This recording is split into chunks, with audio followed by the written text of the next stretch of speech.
whenever it comes to Bigfoot, some believe in them, but for me, actually, it's more of a conviction than a belief.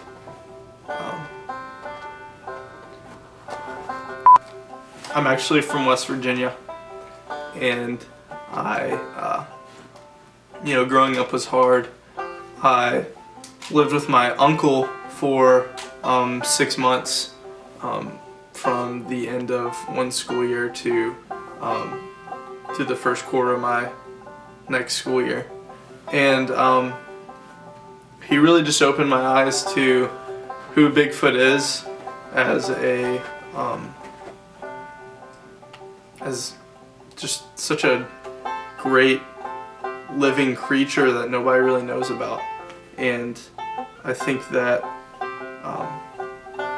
part of the fun of being who I am is I get to see who he really is and not who other people say he is and all that.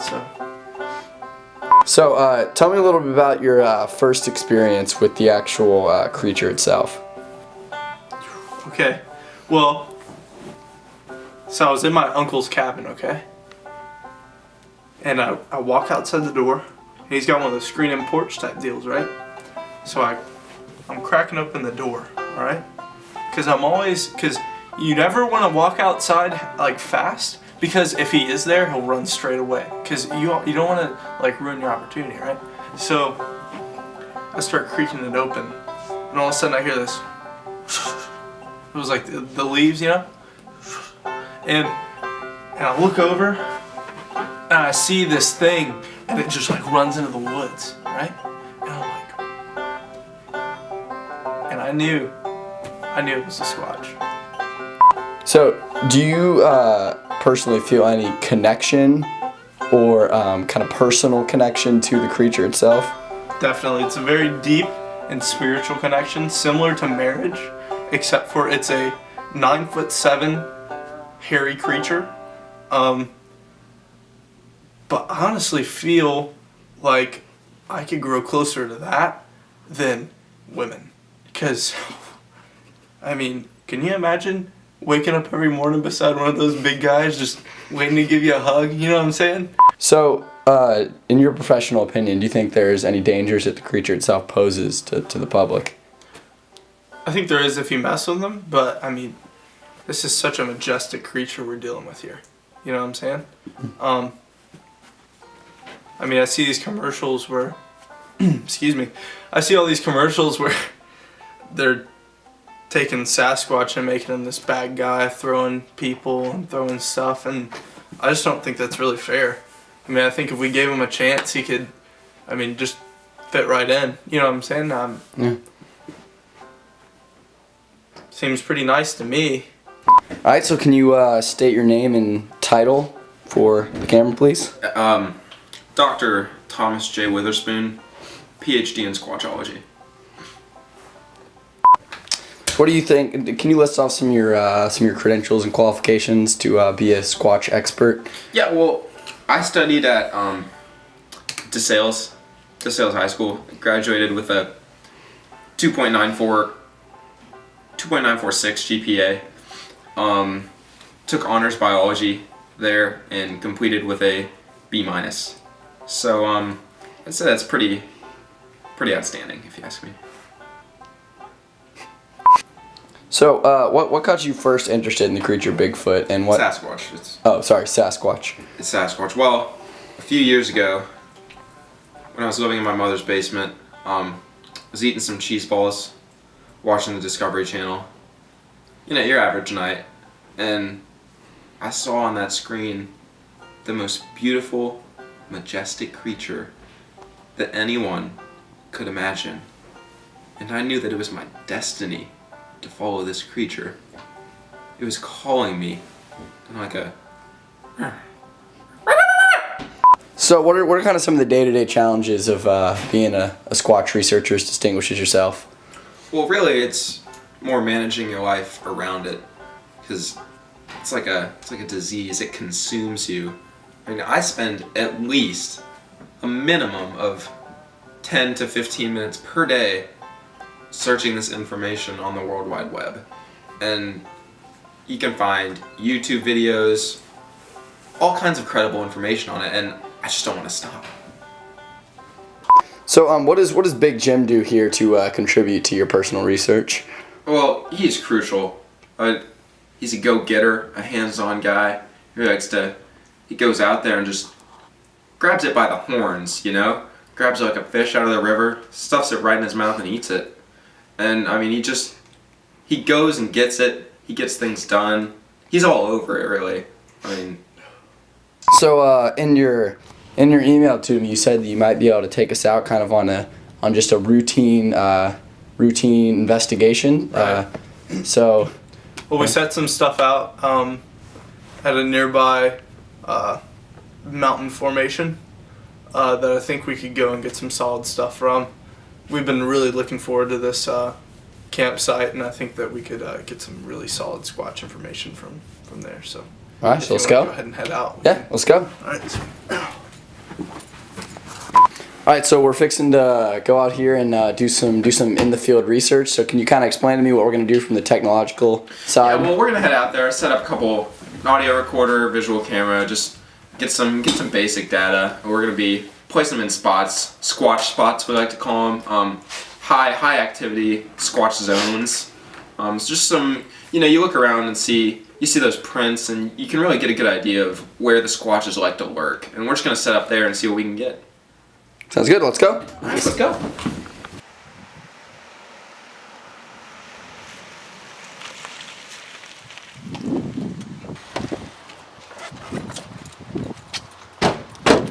Hey, I'm Billy.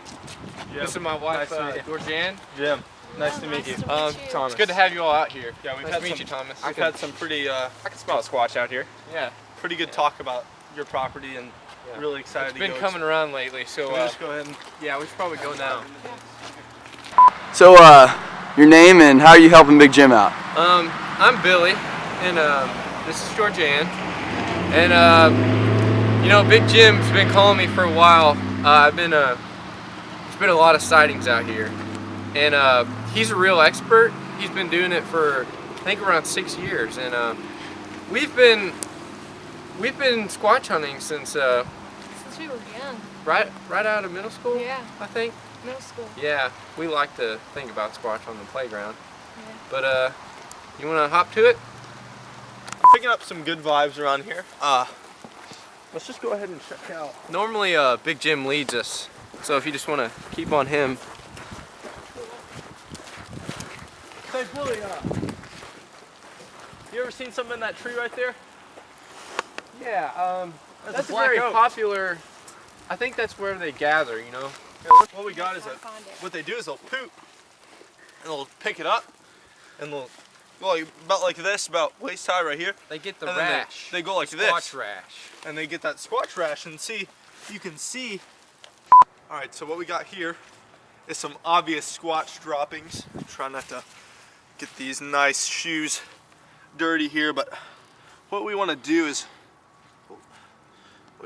break these guys open, because what you'll find is this darker inside, that's actually a sign of squatch. It's pretty interesting stuff. But All right, so can you tell us a little bit about the camera and the audio set we're going to set up on this tree? Yeah, well, this is an audio visual recorder. Is that an iPhone? What is this, amateur hour? No, it's an audio visual recorder device. And see, what you do is you just kind of gotta get it in the general area, and it just gets it. It just gets it real good. Hey! All right, so Hey, we got a big find over here. he hung all right. If you see, he had hung a branch. If we can, There you go, there you go. seems like some type of tool he carved or something like that. Dr. Witherspoon, I don't know what you think you're doing, You cannot touch but the you evidence. don't touch. Big Jim You is gotta, the evidence. you gotta get the data. Hey! You remember who's in charge here, right? Yeah, it gets stressful sometimes, definitely, but you know, we usually make up. It's just hard whenever you got a guy who thinks he's a doctor and he barely graduated high school, is really what it comes down to. Yeah, it gets stressful, but you just gotta keep hunting for the squatch. He's out there, and you can feel him, but you... Yeah, I'm cold. Now we're just gonna leave this camera right here to pick up audio and visual. We're gonna leave it here overnight, and well, that's that's a good Here, spot Dr. too. Witherspoon, let me take over here. If you'll just please.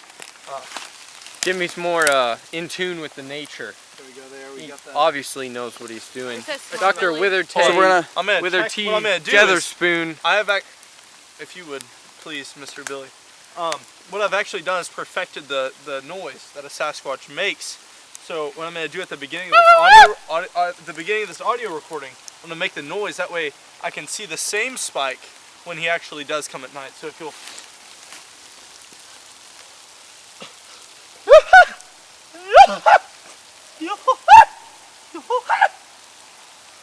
So, once we have that, we'll be able to look back at the audio recording, be able to pick up and actually see visually the same spike. All right, and we'll know it's a Sasquatch. come back here tomorrow morning. Yes, It sir. says smart All right, belly. let's go. All right, this morning now we're coming to see what we got here over the 12 hours of the night. If you'll let me, please. Oh, we got some good stuff. We got some really good stuff, Mr. If you'll. Oh my goodness. Is that? Yeah, that's clearly him. That's. We gotta get this back to the. Did you hear that? That sounded like a. Oh my. Yeah, I think I see him. I told you. I've been feeding him lately. He's coming around. Good job, He's Billy, coming good around. job. That's mine. We're gonna make millions. So we got the data back, and when we analyze Squatch data, we got two different types. You got your audio and your visual. Now here we've got some audio data of your typical forest night. There's nothing really going on there. A few spikes, as you can see, but then here was last night, and then you can see this massive spike, which there's really nothing other than a Sasquatch could have caused that. There's absolutely no other explanation. So like no deer, no squirrels. It's. Have you ever, what was it like?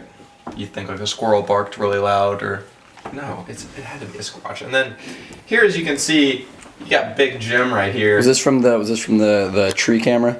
Oh, this is filmed live. Okay. This is filmed live, and you got Big Jim right here. You see kind of outline him, and then right over here, if you look closely, you can see a little bit of a squatch right there, and then, I mean, that's just obvious. There's absolutely no way anyone on Earth could deny that Big Jim is staring directly at the squatch. Now, I'm just gonna kind of ask and kind of think for the critics here. What would be your defense to a Photoshop claim on that? I mean, do you really think that you could just walk into a Photoshop and buy a picture of our man, Big Jim, looking directly at a squatch? I mean, that kind of stuff just doesn't appear there. Well, okay.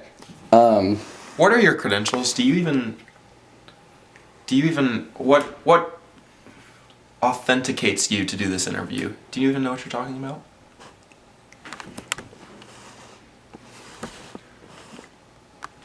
So, what's kind of the most convicting piece of evidence that you have for this squatch? There's no one piece of evidence. It's everywhere. I mean, just look through some of the data we've got here. I mean, he's right there in the woods. There's no disputing that. And here he's even right out in the open in a snowstorm. And squatches love the snow. And here, this man even saw Bigfoot. I mean, I don't see how people can look at these and say, oh, Bigfoot doesn't exist. It's just so obvious. He's everywhere.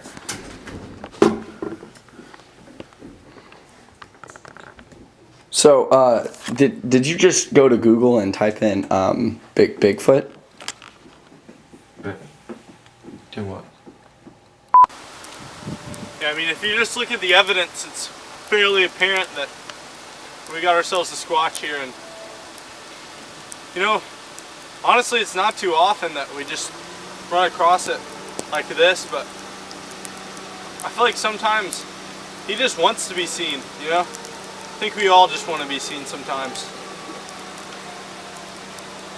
So, what would be a kind of a message you would want to get out to all the people that don't believe? You're wrong. You're wrong. If you look at the data and you think that there's any slim possibility that squatches aren't out there right now, I mean, a squatch could be looking at us through these curtains. I mean, he could be anywhere. And if you don't think that, you're just wrong. So if you could give a kind of just a blanket statement message to any person that doesn't necessarily believe in the existence. I'm so sorry. So I sorry. was actually going to say you didn't, but someone that doesn't believe in Sasquatch. You said enough. I'm sorry. If you're watching this and you don't believe, I'm sorry.